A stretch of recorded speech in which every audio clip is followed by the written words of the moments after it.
La mañana después de la mudanza encontré un frasco de pastillas donde se suponía que debía estar el café. Todavía no eran las 7. La luz gris de noviembre se estaba colando por las persianas baratas de la cocina, cortando la encimera en franjas pálidas, y yo seguía medio dormido, con la espalda tiesa por haber pasado la primera noche en un colchón que todavía olía a plástico nuevo y cartón mojado. Había cajas por todas partes, de esas marrones de Home Depot, con los bordes reventados, marcadas con plumón negro.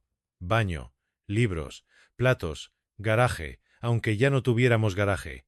Abrí la caja que decía cocina buscando la cafetera de goteo, o al menos la lata de café molido, y me topé con un frasco blanco sin etiqueta de farmacia local, sin nuestro apellido, sin nada que yo reconociera.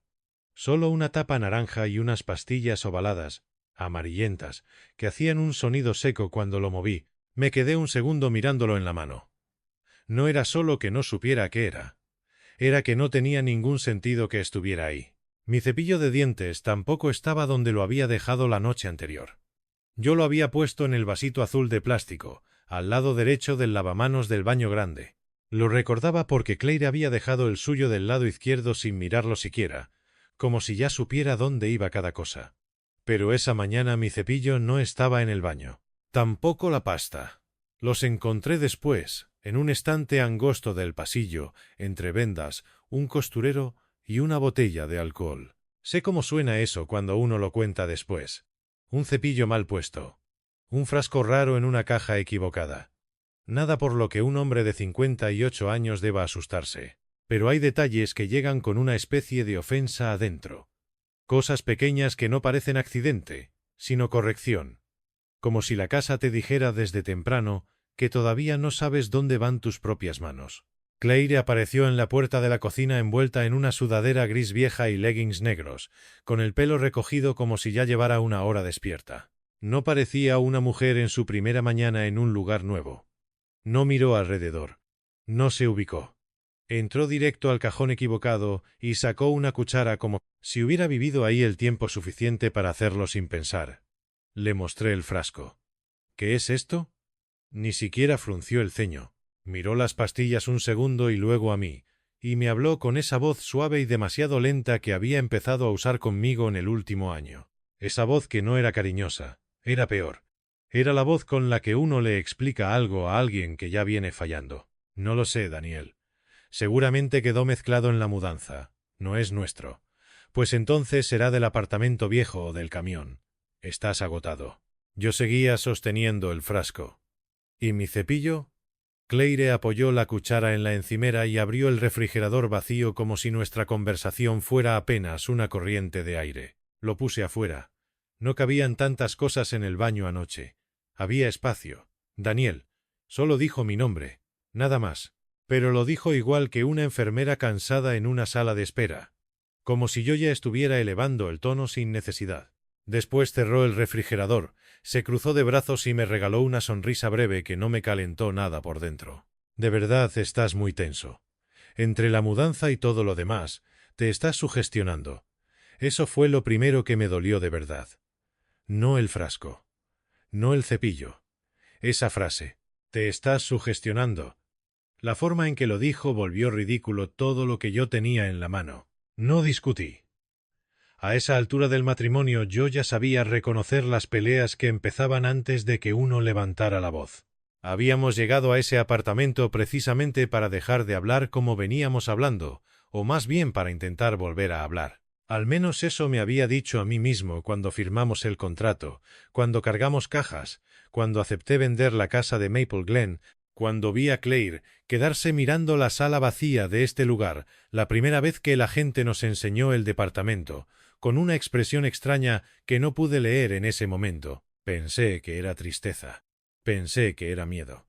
Pensé muchas cosas porque llevaba demasiado tiempo prefiriendo una explicación triste antes que una explicación fea. Encontré la cafetera después de 15 minutos de abrir cajas con el estómago apretado. Mientras el agua empezaba a correr, fui al pasillo a buscar mi cartera y descubrí que Claire ya había cerrado la puerta del cuarto pequeño del fondo. El cuarto que yo quería usar como estudio. Mi laptop estaba todavía en el piso del living, al lado de una lámpara sin pantalla y un marco envuelto en periódico que seguía sin abrir. Probé el picaporte. Cerrado. ¿Por qué está cerrada esta puerta?, pregunté. Ella no levantó la mirada del celular. Porque ahí puse unas cosas delicadas. Mi computadora está acá afuera. Luego vemos eso. Luego vemos eso. Otro empujoncito pequeño. Otro gesto mínimo que no parecía suficiente para pelear, pero sí suficiente para dejarme un poco más afuera de algo que se suponía también era mío. A las 8:30 tocaron la puerta. Era la vecina del 3B, una mujer menuda de unos 70 años con pants color vino y una bandeja de muffins comprados en supermercado. Dijo llamarse Mrs. Kenne y olía a crema de manos de vainilla. Claire abrió antes de que yo llegara al pasillo. «Bienvenidos», dijo la señora, alargando la bandeja. Yo estiré la mano, pero Claire la tomó primero. «Qué amable», respondió ella. La señora sonrió y me miró apenas un segundo. Mudarse siempre es pesado. Mi esposo se ponía rarísimo las primeras semanas. Hasta escondía las llaves y luego decía que yo se las movía. Claire soltó una risa suave, bajita, y apoyó una mano en mi antebrazo. «Sí, Daniel anda un poco desorientado desde ayer. Nada grave», lo dijo delante de mí, con una ligereza casi tierna, como si estuviera puliendo una pequeña torpeza doméstica. Pero ahí estaba. La primera versión de mí ya había salido al pasillo, vestida con esa misma voz lenta que ella usaba en la cocina. Yo la miré. Ella no me devolvió la mirada. Mrs. King me dedicó esa sonrisa rápida y avergonzada de la gente que ya tomó nota de algo incómodo y no quiere profundizar. Bueno, los dejo instalarse. Cuando cerramos, el departamento quedó en silencio otra vez. Claire dejó la bandeja sobre una caja y se fue al dormitorio principal sin decir nada, como si de verdad no hubiera pasado nada en esa puerta. Yo me quedé quieto en medio del living, viendo los muffins envueltos en plástico transparente, y entendí algo tan pequeño que me dio rabia admitírmelo. No me había corregido. Me había presentado. Cerca del mediodía, me llamó un número desconocido. Estaba arrodillado en la sala intentando conectar la televisión cuando sentí vibrar el celular en el bolsillo. Contesté sin ganas, esperando otra llamada del banco o de la compañía de Internet. La voz del otro lado era masculina, seca, mayor. «¿Usted es Daniel Mercer?» «Sí». Hubo un segundo de silencio. «Soy Walter Haynes, el dueño anterior del apartamento». Miré hacia el pasillo. Claire estaba en el dormitorio. Escuchaba el rumor de perchas y cajones. «¿Pasó algo con el contrato?» «No. Escúcheme bien. Dejé encendida una cámara dentro del apartamento. No di nada. La instalé hace meses», continuó cuando el lugar estuvo vacío. «Habían entrado a robar 2 veces. Pensé que la había desconectado antes de la entrega, pero no lo hice». «¿Está diciendo que hay una cámara grabándonos?» «No a los 2. Solo a una parte del apartamento». La sangre me bajó despacio por el cuerpo. «¿Qué parte?» «La sala y el pasillo corto hacia el cuarto del fondo». Miré otra vez la puerta cerrada del cuarto pequeño. «¿Por qué me está llamando ahora?» Esta vez sí dudó antes de responder. «Porque revisé el sistema esta mañana». «¿Y?» Su respiración sonó áspera, como papel arrugado cerca del teléfono. «Necesita venir a ver las grabaciones. Mire, esto ya es bastante raro. Si grabó sin permiso, no sé qué clase de explicación». «Venga solo, señor Mercer», lo dijo con una frialdad que me borró la frase. «Perdón, no traiga a su esposa». La palabra esposa salió de su boca sin sorpresa, como si ya llevara rato pensando en ella. Se me heló la mano que sostenía el teléfono. ¿Qué vio? Del otro lado no contestó enseguida. Escuché un televisor encendido a lo lejos. Luego un carraspeo. «No quiero decirlo por teléfono, pero no es lo que usted cree. No es una aventura. No es eso. No es eso». Miré la sala desordenada, las cajas abiertas, el cable negro cruzando la alfombra, la bandeja de muffins todavía intacta, y por alguna razón fue ese detalle estúpido el que me hizo sentir que algo se estaba torciendo de una manera que no tenía arreglo. «¿Dónde está usted?», pregunté. Me dio una dirección a unas 6 cuadras, una casita baja de ladrillo junto a una lavandería. Antes de colgar, volvió a decirlo. «Venga solo». Me quedé con el teléfono en la mano un momento más. Claire salió entonces del dormitorio con una pila de camisas dobladas.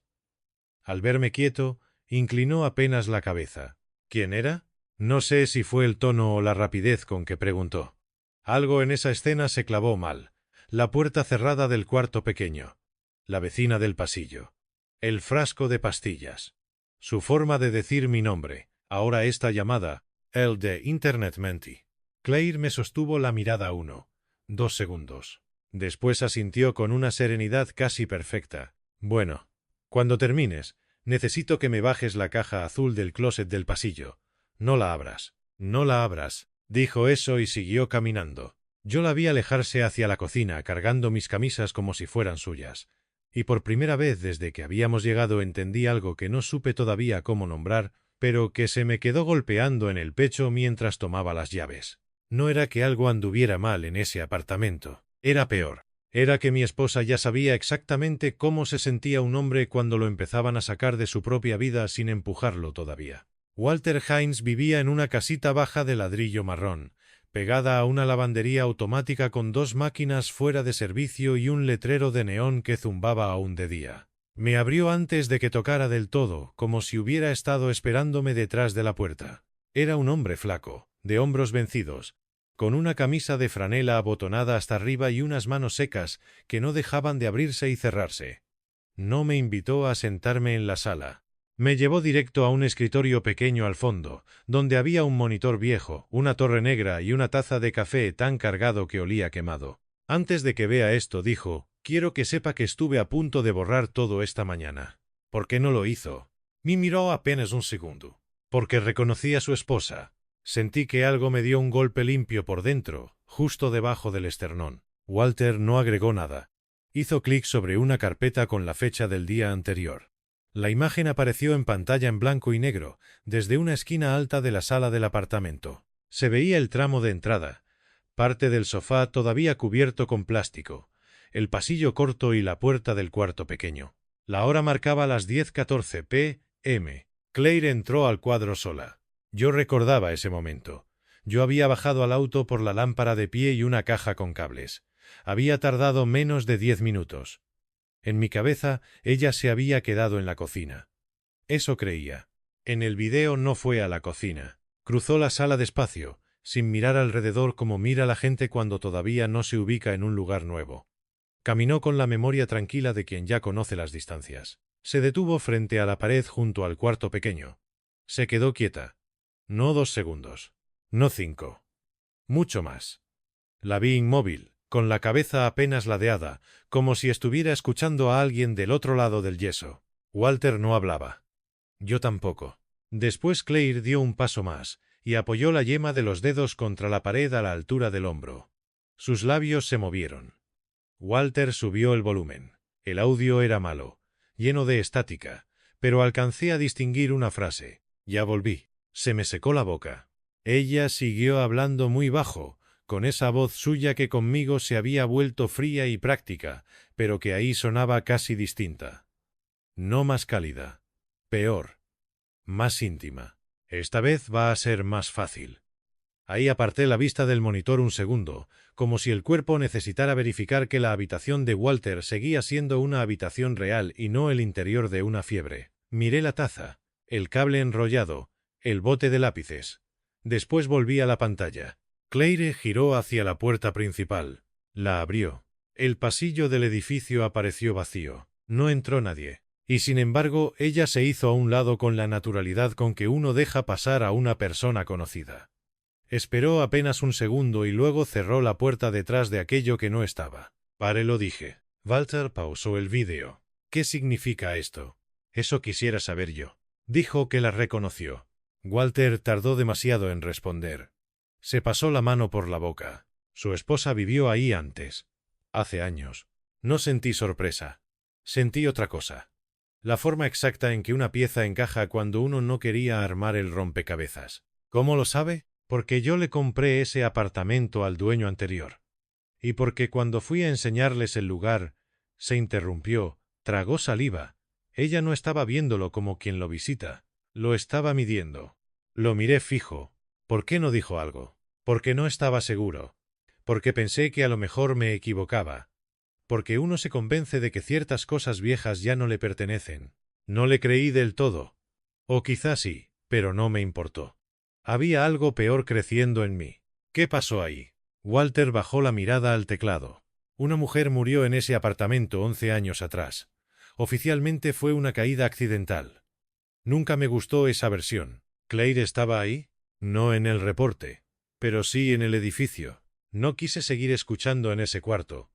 No porque no pudiera, sino porque ya tenía suficiente para entender que no había vuelto a un matrimonio herido. Había vuelto a una escenografía preparada por alguien que conocía demasiado bien el lugar donde me acababa de instalar con ella. Walter intentó mostrarme otra parte del video, pero yo ya me había puesto de pie. Necesito volver. Señor Mercer. Me detuve en la puerta. Tenga cuidado con lo que le muestra que sabe. ¿Por qué? Walter me sostuvo la mirada. Por fin, porque no creo que usted haya sido traído ahí por casualidad. Conduje de regreso con las manos húmedas sobre el volante y una furia fría que todavía no tenía forma. Lo peor no era la muerte antigua, ni siquiera la pared ni la puerta abierta al pasillo vacío. Lo peor era esa frase. Esta vez va a ser más fácil. Esta vez. Como si yo no fuera un marido. Como si fuera una herramienta. Cuando llegué al edificio, vi el coche de Claire mal estacionado junto a la banqueta. Habíamos prometido cuidar esos pequeños detalles en esta nueva etapa. No discutir. No reprocharnos. No volvernos ásperos por tonterías. Pensé en eso mientras subía las escaleras, y me di cuenta de que hasta esa promesa, tan civilizada y madura, ahora me sonaba como algo escrito para mantenerme dócil. La puerta del apartamento estaba entreabierta. Entré y lo primero que vi fue mi laptop dentro del cuarto pequeño. La puerta ya no estaba cerrada. Estaba abierta de par en par, como si nunca hubiese sido tema. Mi escritorio improvisado estaba allí adentro, sí, pero no colocado para trabajar. Mi laptop estaba arrimada a una esquina, sobre una caja cerrada, sin cargador, sin mouse, sin silla. La habitación no era una oficina. Era un depósito ordenado alrededor de cosas que no eran mías. Habían puesto en la pared una pequeña mesa angosta y encima había una caja azul. La misma que Claire me dijo que no abriera. Me quedé parado en el marco sin entrar del todo. Detrás de mí, Claire dijo: «Pensé que ibas a tardar más». Giré. Estaba en la cocina, cortando plástico de burbujas con unas tijeras, como si llevara todo el día resolviendo cosas útiles. «¿Qué es este cuarto?», pregunté. «Un cuarto. Te dije que lo iba a usar para trabajar. Y lo vas a usar. Solo no hoy». Su manera de responder tenía algo peor que el desprecio. Tenía administración. Como si mi malestar fuera una fila que ella iba ordenando por turnos. Me acerqué a la caja azul. «¿Qué hay acá?». Claire dejó las tijeras sobre la barra. «Daniel, te pedí que no la tocaras». «¿Por qué?». «Porque no todo tiene que pasar por tus manos apenas lo ves». Levantó esa frase con suavidad, pero me la puso encima como una correa. «Es mi casa también». Y entonces pasó algo pequeño, casi ridículo, pero tan preciso, que todavía hoy puedo sentirlo. Claire inclinó la cabeza y me sonrió con compasión. Compasión. No una sonrisa de esposa cansada, no una sonrisa de «no empecemos». Compasión limpia.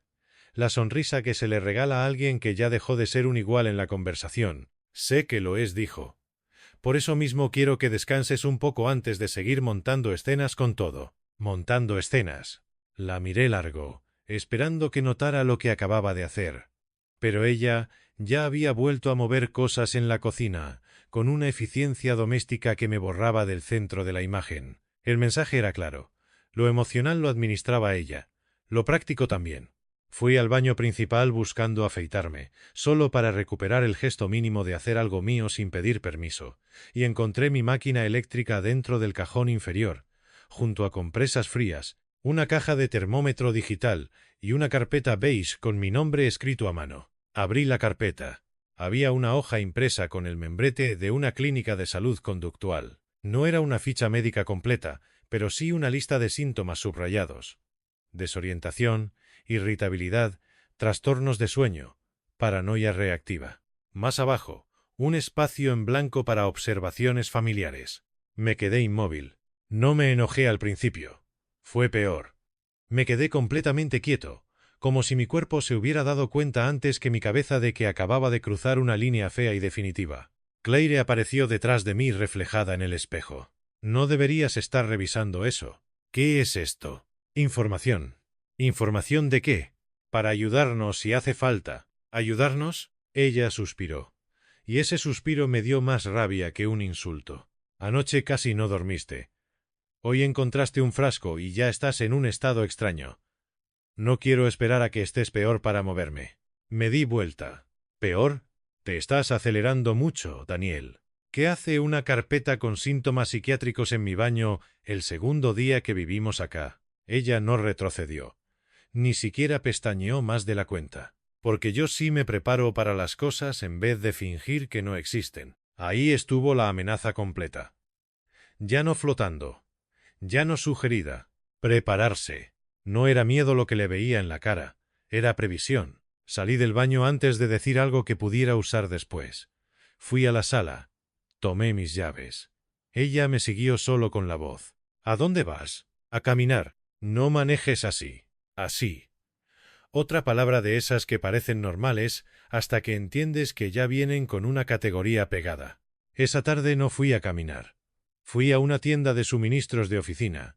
Compré una carpeta de acordeón, un bloc legal y un paquete de protectores transparentes. Luego me senté en el estacionamiento de un diner cerrado y escribí horas. El frasco de pastillas. El cepillo. El tono frente a la vecina. La puerta cerrada. La caja azul. La carpeta en el baño. Todo. Cuando volví al apartamento ya había oscurecido. Claire estaba en el sofá con una manta sobre las piernas y una taza de té entre las manos, con el televisor encendido en volumen bajo. Parecía una postal de calma. Sobre la mesa de centro había 2 platos con comida recalentada y al lado del control remoto una tarjeta de presentación. La tomé. Marilyn Sutter, LCSW. Family Transition and Support. Sentí que algo me subía por el cuello. ¿Qué es esto? Claire ni siquiera se alteró. Va a venir mañana por la tarde. ¿Quién? Una trabajadora clínica, solo para conversar. Me reí.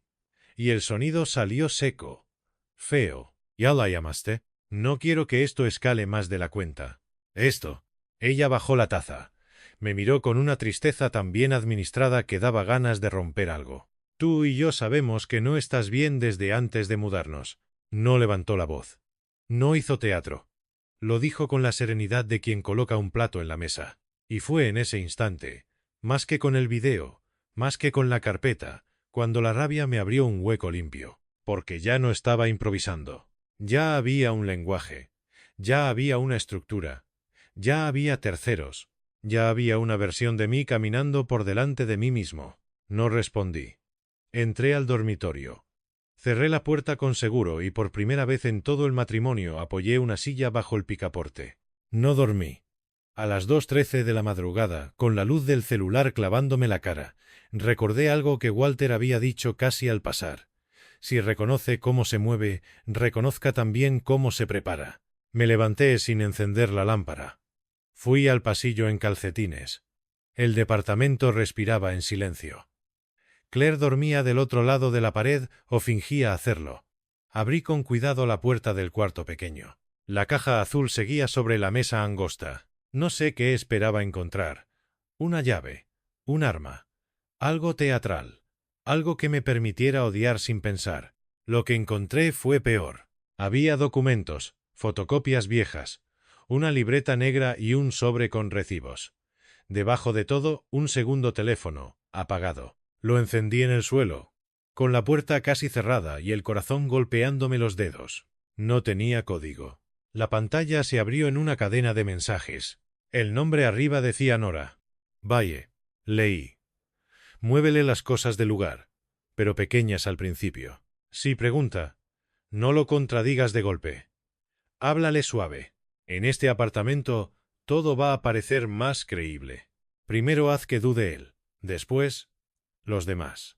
Seguí leyendo con la garganta cerrada. Ya tengo la carpeta lista. Si se pone difícil, Marilyn entra el jueves. Necesito dejar por escrito que empezó antes de que yo reaccione. Me quedé de rodillas en el piso, con la luz del teléfono iluminándome la mano, mientras el cuarto pequeño alrededor se me iba convirtiendo en otra cosa. No era un cuarto. No era una mudanza. No era un matrimonio roto intentando respirar. Era un lugar elegido. Y yo había metido mis cajas ahí con mis propias manos. A las 9:15 de la mañana siguiente, yo ya tenía todo extendido sobre la mesa del comedor como si estuviera armando una declaración de impuestos o preparando una auditoría. No porque me sintiera calmado, porque era la única forma de no partirme por la mitad. Puse el frasco de pastillas al lado de la carpeta beige. A un costado, los mensajes del segundo teléfono impresos en la tienda de FedEx de la avenida Mason. Debajo, en una carpeta negra, anoté las horas del video de Walter Haynes, con frases exactas, movimientos, la puerta abriéndose al pasillo vacío, la mano de Claire sobre la pared, su voz diciendo que ahí iba a ser más fácil. También imprimí el registro de llamada de Walter, por si a ella se le ocurría decir que yo había inventado su existencia. No estaba preparando una pelea con mi esposa. Estaba construyendo un suelo. Claire salió del dormitorio cerca de las 10, ya arreglada, con una blusa crema, el cabello recogido y unos aretes pequeños de perla que solo usaba cuando quería parecer más razonable de lo que ya parecía por naturaleza. Se detuvo apenas al ver la mesa. No se asustó. Eso fue lo primero que me confirmó que ya llevaba demasiado tiempo imaginando mis movimientos por adelantado. ¿Qué es todo eso?, preguntó. ¿Orden? Lo dije sin levantar la vista. Seguí alineando los papeles. Claire se acercó con el paso cuidadoso de alguien que no quiere asustar a un animal herido. Otra vez esa actuación. Otra vez esa suavidad administrada. Daniel, no creo que sea buena idea que te pongas a obsesionarte con cosas fuera de contexto. No respondí. Ella tomó aire por la nariz y se giró hacia la cocina. Encendió la cafetera, abrió el gabinete, sacó 2 tazas. 2. Como si todavía fuéramos una pareja desayunando después de una semana difícil. Como si no hubiera escondido un teléfono. Como si no hubiera escrito instrucciones sobre cómo desmontarme. Marilyn viene a las 4, dijo, mirando el café caer. Y Nora también va a pasar un rato. Creo que es mejor que estemos acompañados. Nora. El nombre me cruzó la espalda como agua helada. Claro, dije. Que venga. No sé si esperaba resistencia. Tal vez sí. Tal vez parte del plan era que yo me negara, levantara la voz, rompiera algo, le regalara el último ladrillo a la pared que ya había construido a mi alrededor. Pero no le di nada. Me senté. Seguí ordenando. Y por primera vez desde que la conocía, noté una grieta mínima en su aplomo. No miedo, incomodidad. La incomodidad de no encontrar el gesto previsto. A las 4:10 tocaron la puerta. Claire abrió. Nora entró primero. La reconocí apenas la vi, aunque solo la había visto 2 veces en reuniones de trabajo y una vez en una cena de Navidad. Pelo castaño claro, sonrisa discreta, un abrigo camel y esa expresión de mujer correcta que siempre parece estar evaluando si la casa ajena está limpia o no. Detrás venía Marilyn Suter, la trabajadora clínica. 50 y tantos, carpeta de cuero, lentes finos, postura inclinada hacia adelante como si su sola manera de escuchar pudiera arreglar gente. Saludó con voz cálida. Me tendió la mano como quien entra a una habitación donde hay que ser especialmente cuidadoso. Yo me puse de pie y se la estreché. Gracias por venir, dije. Sentí a Claire mirarme. Se acomodaron en la sala. Claire eligió el sillón individual, dejando a Nora en un extremo del sofá y a Marilyn en el otro. A mí me quedaba la silla del comedor, separada del resto por la mesa baja. La colocación era tan limpia, tan involuntariamente reveladora, que por un segundo casi admiré el trabajo. No era una conversación, era una distribución. Marilyn empezó con frases suaves. Que a veces las mudanzas removían mucho. Que las transiciones podían amplificar tensiones previas. Que lo importante era crear un espacio seguro para hablar con honestidad. Yo asentí una vez. Claire suspiró antes de hablar, y ese suspiro estaba tan bien colocado que si yo no hubiera leído los mensajes la habría creído. No quería llegar a esto tan pronto, dijo. Pero Daniel no está reaccionando bien desde que nos mudamos. Está alterado. Duerme mal. Ve intenciones donde no las hay. Y yo honestamente ya no sé cómo ayudarlo sin que sienta que lo estoy atacando. Marilyn giró apenas la cabeza hacia mí.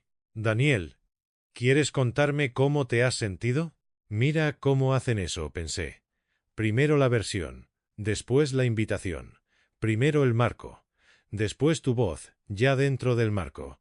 Apoyé las manos en las rodillas y miré a Marilyn, no a Claire. Antes de contarle cómo me he sentido, quiero enseñarle algo. Claire sonrió apenas, como tolerando una desviación previsible. Daniel, no creo que convertir esto en una presentación. Levanté una mano. No con brusquedad. No con rabia. Solo lo suficiente. Y Claire se quedó callada. Ese fue el primer cambio verdadero de la habitación. Tomé el frasco de pastillas y lo puse sobre la mesa de centro. Esto apareció en una caja de cocina la mañana después de la mudanza. No es mío. Nunca lo fue. Claire habló enseguida. Ya te dije que seguramente. Saqué la carpeta beige y la puse junto al frasco. Y esto apareció en mi baño. Con síntomas psiquiátricos subrayados y espacio para observaciones familiares. Nora frunció el ceño. No hacia mí. Hacia Claire. Marilyn miró la carpeta, luego a Claire. ¿Tú preparaste esto? Claire enderezó la espalda. Era información preventiva. Daniel ha estado muy... No la dejé terminar. No porque quisiera pisarla. Porque si la dejaba completar la frase, la mentira respiraba otra vez. Abrí la carpeta negra y saqué las hojas impresas. A las 10:14 de la noche de nuestra primera noche en el apartamento, mientras yo bajé al coche, mi esposa entró a la sala y dijo, «Ya volví». Después dijo, «Esta vez va a ser más fácil». El color de Claire no cambió de golpe. Fue algo más fino. Como si la piel le hubiera recordado demasiado tarde que era piel. Nora la miró. «Claire». Puse la siguiente hoja. Lo sé porque el dueño anterior dejó una cámara encendida. Ayer fui a ver la grabación. Marilyn se irguió un poco más. ¿Una cámara? Sí. Y tengo el registro de llamada. Y el nombre del dueño. Walter Haynes.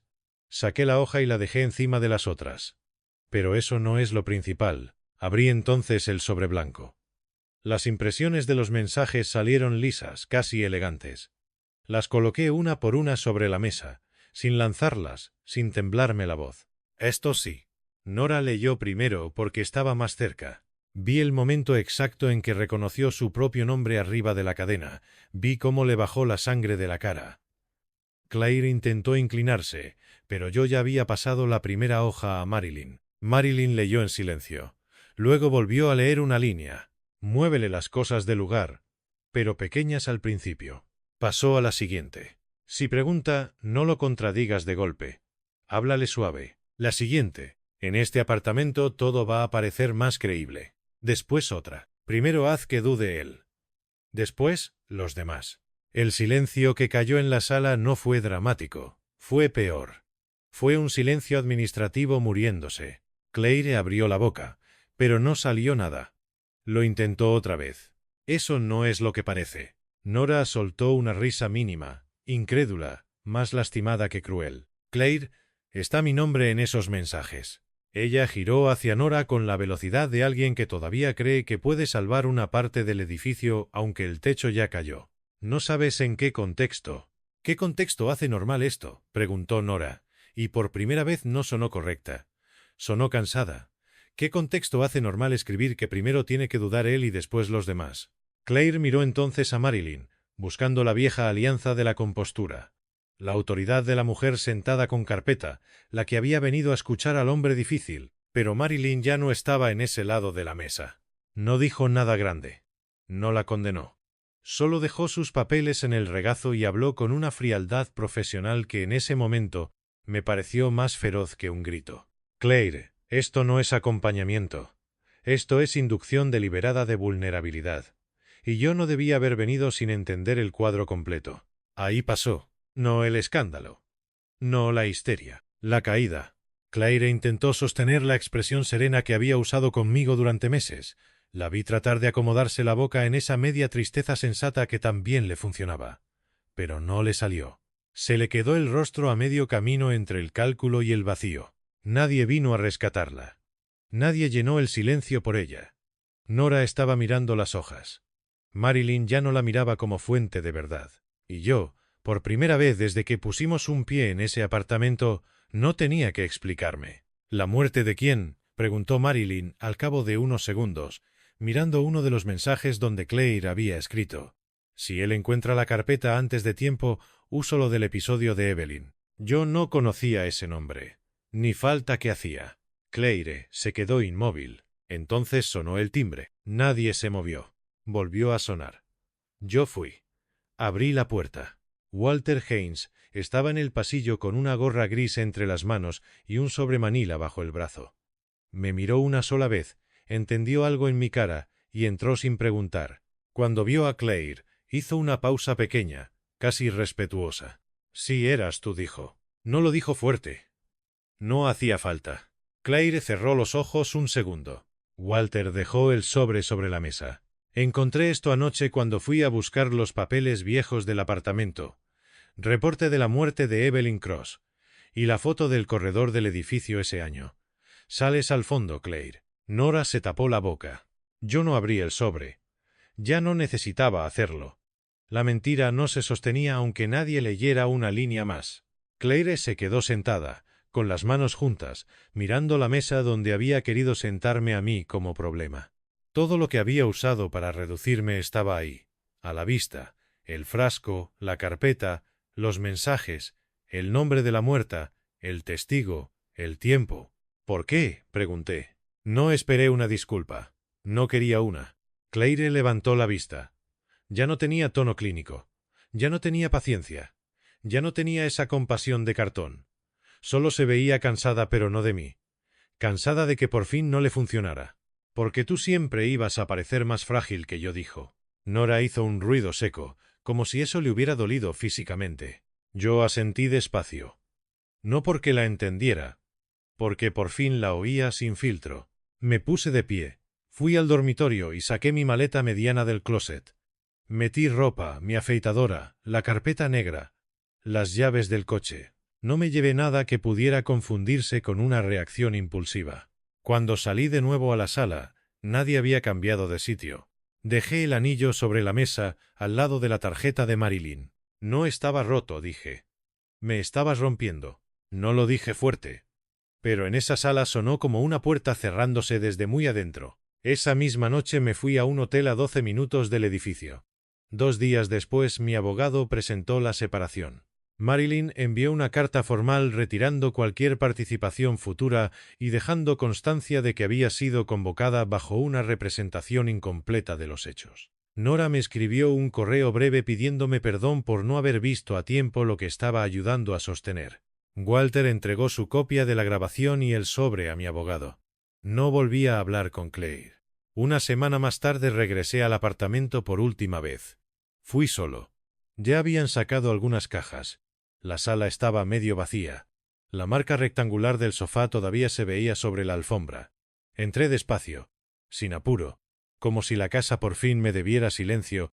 En el dormitorio, dentro del closet, detrás de una caja de zapatos, encontré el marco que nunca me dejó colgar. Era una foto nuestra de Cape May, de hacía 7 años, antes de que el matrimonio se volviera una conversación donde yo siempre llegaba tarde. En la imagen, yo estaba riéndome de algo que ya no recordaba. Claire también sonreía, pero ahora la distancia entre esa sonrisa y la mujer de la sala me parecía más grande que cualquier mudanza. Saqué la foto del polvo, la sostuve un momento y luego la guardé entera, sin romperla, bajo el brazo. Antes de irme, volví al cuarto pequeño. Ya no había caja azul. Ya no había teléfono. Solo la mesa angosta contra la pared y la ventana cerrada. Me quedé ahí un instante. No para despedirme de ella, para despedirme del hombre que entró a ese apartamento creyendo que todavía debía mendigar un lugar en su propia vida. Después apagué la luz, salí al pasillo, cerré la puerta y escuché el clic limpio de la cerradura. Esta vez no me estaban dejando afuera. Esta vez era yo quien se iba con algo que nadie iba a volver a mover de lugar.